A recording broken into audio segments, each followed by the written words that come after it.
Behind the glittering facade of Hollywood's golden age, where dreams were manufactured and legends were born, a different kind of story unfolded in the shadows.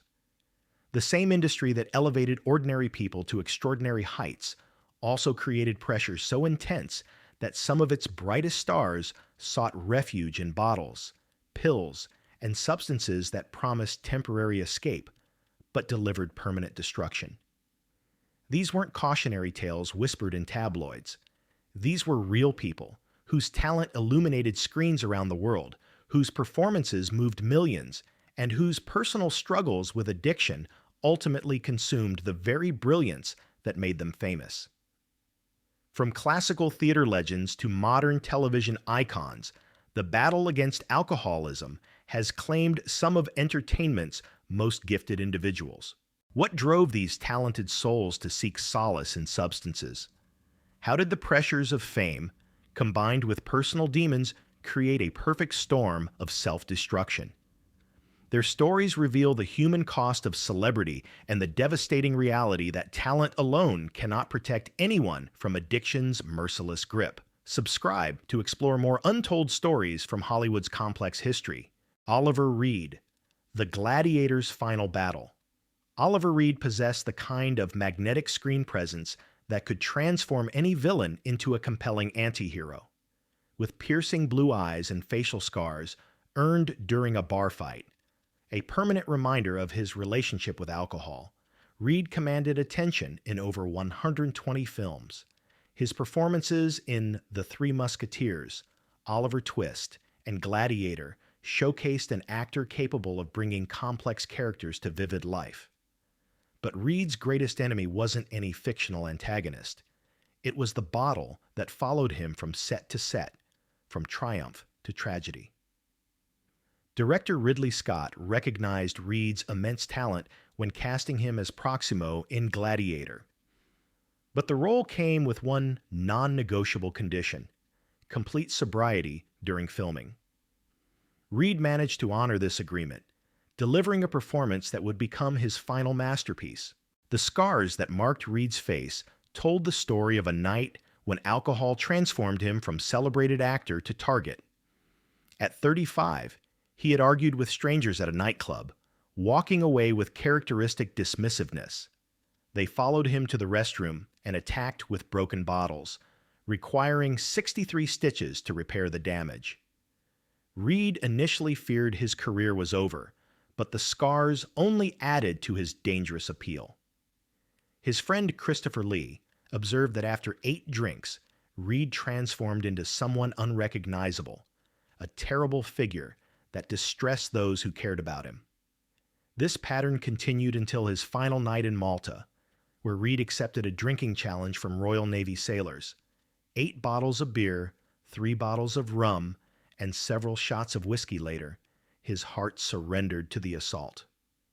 He died as he had lived, at the center of a party, embodying havoc incarnate. Richard Burton, The Welsh Dragon's Burning Flame. Richard Burton's voice could fill any theater with Shakespearean grandeur, and his talent earned him recognition as Laurence Olivier's rightful successor. His tumultuous relationship with Elizabeth Taylor captivated the world. But beneath the glamour lay a man whose relationship with alcohol began when he was just 12 years old. By his darkest period, Burton consumed 3 bottles of vodka daily, a habit that would ultimately claim his extraordinary life. The impact of his addiction became painfully evident during the filming of Clans of the Moon, where Burton struggled to maintain his balance. Directors were forced to shoot his scenes with him, seated or reclining, accommodating an actor whose talent remained intact even as his body betrayed him. Off-screen, his behavior grew increasingly erratic and dangerous. When someone mentioned a rumored shark sighting, Burton responded by downing 21 shots of tequila before diving into the ocean, a perfect metaphor for his approach to life's challenges. He met every obstacle with more alcohol, transforming potential solutions into greater problems. Medical professionals warned Burton repeatedly about the consequences of his drinking. In 1970, doctors told him explicitly that alcohol would kill him, A 1974 incident nearly proved them right when excessive consumption brought him to death's door. By the early 1980s, his spine had become encrusted with crystallized alcohol, and his kidneys had swollen to abnormal sizes. Despite these unmistakable warnings, the brilliant Welsh actor chose to continue drinking. His illustrious career ended abruptly in 1984 when alcoholism claimed him at 58, silencing one of theater and cinema's most powerful voices forever, Barbara Payton, the beauty that alcohol stole. Barbara Payton arrived in Hollywood as a stunning blonde from Minnesota with dreams of stardom and the talent to achieve them. During the 1940s and 1950s, she shared screens with legendary actors like James Cagney, Gary Cooper, and Gregory Peck, establishing herself as one of the era's most promising actresses. Her beauty and charisma seemed to guarantee a brilliant future in entertainment. But Payton's personal life spiraled into chaos almost from the moment she achieved success. She conducted numerous affairs, engaged in violent relationships, and began a pattern of self-destructive behavior that included shoplifting and multiple encounters with law enforcement. As her career declined, alcohol became both refuge and destroyer. The descent was swift and merciless. During the 1960s, Payton's alcoholism intensified, providing what she perceived as stability in an otherwise turbulent existence. However, this stability was an illusion that cost her everything she had worked to achieve, including custody of her son due to her increasingly immoral lifestyle. By 1962, police found Payton sleeping at a Sunset Boulevard bus stop, wearing only a coat over a bathing suit, a far cry from the glamorous actress who had once commanded leading roles. That same year, she faced arrest for disorderly conduct during a drunken afternoon party, marking another step in her public deterioration. Payton spent her final years haunting bars and pubs, seeking in alcohol what she had lost in life: purpose, beauty, and hope. When she died at 39 from heart and liver disease, her appearance had changed so drastically that recognition became difficult. The industry that had once celebrated her beauty barely acknowledged her passing. John Barrymore, the great profile's collapse. John Barrymore belonged to American theater royalty, part of the legendary Barrymore acting dynasty that defined dramatic excellence in the early 1900s. His interpretations of Shakespearean roles, particularly his captivating performance as Mr. Hyde and his portrayal of Sherlock Holmes, established him as one of his generation's greatest talents. Ironically, he became known for playing sympathetic alcoholic characters while battling the same demons in his personal life. His troubled upbringing and challenging later years intensified his relationship with alcohol, creating a dependency that grew increasingly destructive. The addiction became so severe that his second wife once discovered him attempting to drink her cologne, a desperate act that revealed the depths of his need. In 1933, Barrymore appeared in Dinner at 8, successfully portraying an alcoholic actor in what would become one of his most memorable performances. But as the years progressed, his real-life addiction began destroying his professional capabilities. Starting in 1936, his memory deteriorated so significantly that he required cue cards to complete his roles, marking the beginning of his career's tragic decline. By 1942, Barrymore's hands shook uncontrollably, and his body showed the unmistakable signs of long-term alcohol abuse. Cirrhosis, kidney disease, and chronic edema combined to create a perfect storm of medical complications that finally overwhelmed his system at age 60. Legend suggests that after Barrymore's death, his drinking companions, including Humphrey Bogart, John Huston, and David Niven, borrowed his corpse for a macabre prank on Errol Flynn. While the story's truth remains uncertain, it perfectly captures the dark humor and excessive drinking culture that defined this particular circle of Hollywood legends. Jan Michael Vincent, the Brad Pitt who lost everything. Jan Michael Vincent possessed the kind of striking good looks that made him the Brad Pitt of the 1970s and 1980s. His chiseled physique and captivating appearance enchanted audiences across America, and his role in the popular television series Airwolf made him the highest-paid actor in television history at that time. Success came so easily that Vincent never experienced the usual struggles most aspiring actors face. This fairy tale beginning created a dangerous sense of entitlement that Vincent couldn't handle when combined with unlimited access to destructive substances. His career began when a film scout spotted him while he served in the California Army National Guard, launching him immediately into major motion pictures alongside Robert Conrad, Brock Hudson, Charles Bronson, John Wayne, Burt Reynolds, and Robert Mitchum. The record-breaking salary from Airwolf enabled Vincent to indulge in cocaine and alcohol without restraint. During the show's second and third seasons, his addictions became increasingly evident, causing production delays and budget overruns that eventually led to the series' premature cancellation. The Golden Boy was becoming unemployable. Vincent's transformation from A-list Hollywood star to unemployable has-been occurred with shocking speed. Multiple drunk driving convictions, major car crashes resulting in a broken back, domestic violence incidents, and the eventual loss of a leg marked his steady descent into self-destruction. In 1996, a life-threatening car accident broke his neck and revealed his extreme intoxication levels. The man who had once been hailed as a potential superstar had become a cautionary tale about the dangers of easy success combined with addictive substances. His death at 74 in 2019 from a heart attack marked the end of a career that addiction had systematically destroyed. Errol Flynn, Cirrhosis by the Sea. Errol Flynn embodied the ultimate Hollywood swashbuckler, leaving an indelible mark through legendary performances in Robin Hood and Captain Blood. Behind the silver screen, however, his life was an audacious whirlwind of debauchery that made his fictional adventures seem tame by comparison. This notorious ladies' man was proud of his reputation as a seductive rogue, fierce fighter, cocaine enthusiast, and devoted lover of alcohol. Flynn's dedication to excess was legendary, even by Hollywood standards. His Malibu bachelor pad, shared with fellow actor David Niven, earned the notorious nickname Cirrhosis by the Sea, due to the sheer volume of alcohol consumed within its walls.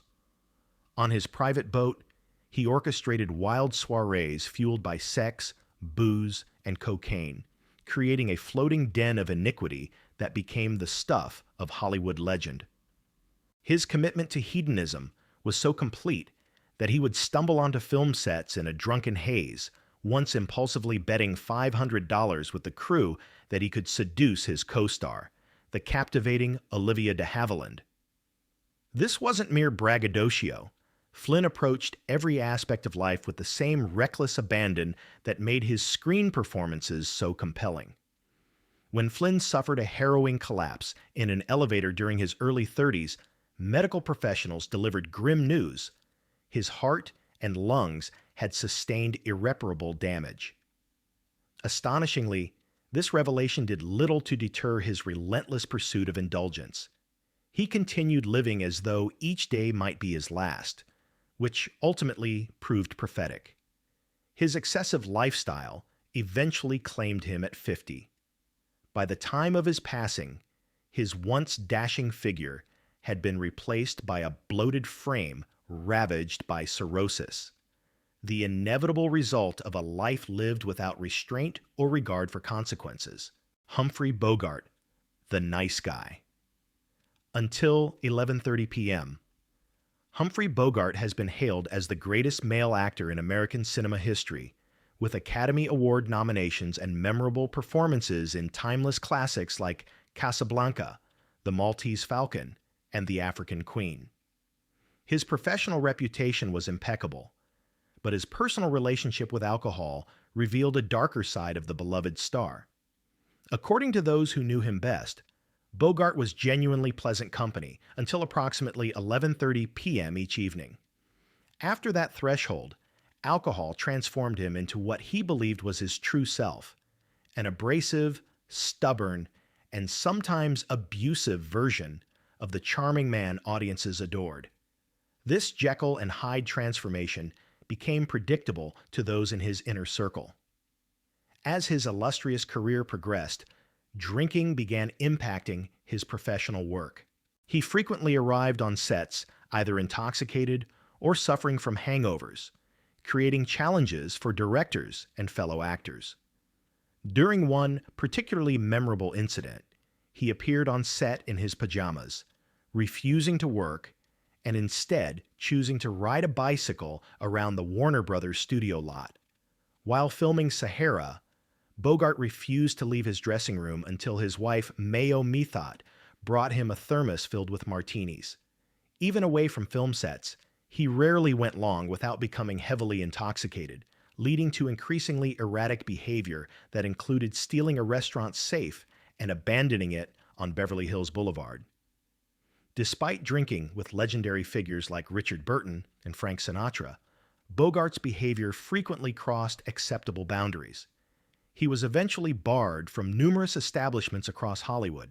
His persistent love for drinking and smoking finally caught up with him when he was diagnosed with cancer in 1956, passing away shortly thereafter while still holding a glass of sherry. Peter O'Toole. Lost in Lawrence's Desert. Peter O'Toole earned 8 Academy Award nominations and delivered notable performances in highly acclaimed films, with Lawrence of Arabia standing as his masterpiece. However, his personal life told a vastly different story than his impeccable professional record suggested. Early in his acting career, O'Toole developed a dangerous relationship with alcohol that would define his off-screen existence for decades. During the filming of Lawrence of Arabia, his excessive drinking escapades in Beirut, Lebanon, became legendary among cast and crew. He was reportedly intoxicated throughout the entire production of the 1964 classic Beckett, somehow maintaining his professional performance standards while barely maintaining consciousness.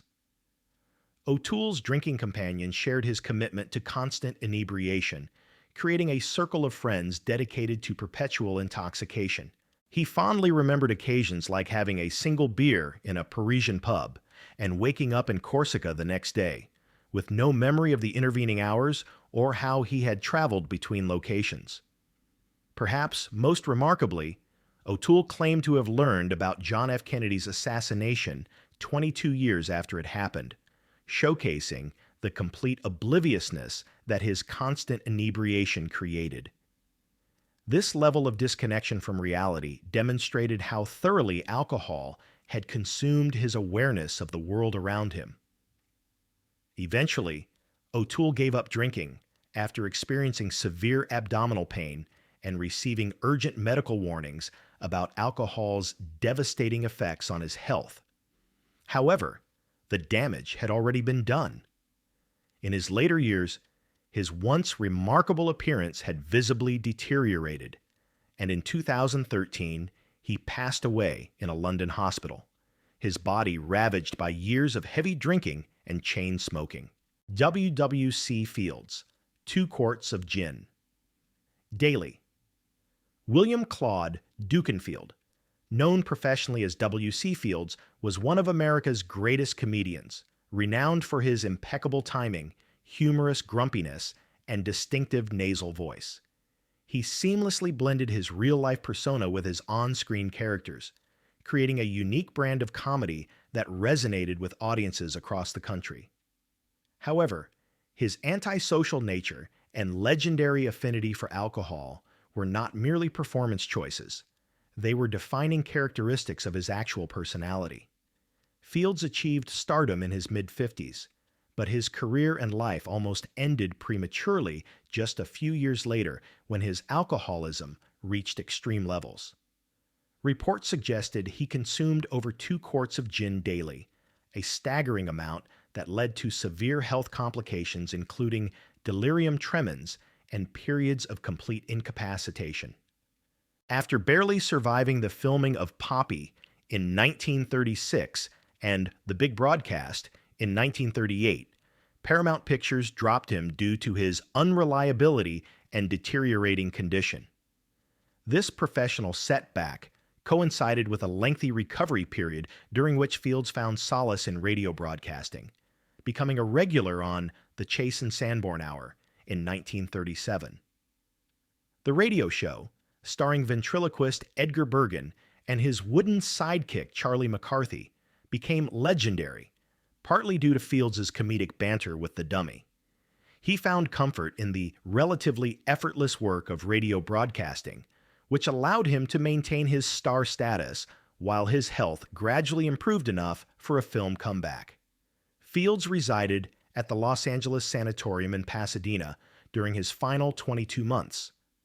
On Christmas Day 1946, ironically, the holiday he claimed to despise, he suffered a massive gastric hemorrhage and passed away at 66, his body finally surrendering to decades of alcohol abuse. Bernard Lee, the secret agent's secret addiction. Bernard Lee accumulated over 50 years of acting experience and appeared in more than 100 film and television productions, beginning his journey at age 6 with stage productions before gaining widespread recognition in cinema. His most significant achievement was portraying M, the leader of the British Secret Service, in 11 James Bond films, creating an iconic character that became synonymous with authority and sophistication. However, Lee's personal life was marked by devastating tragedies that drove him toward alcohol dependency.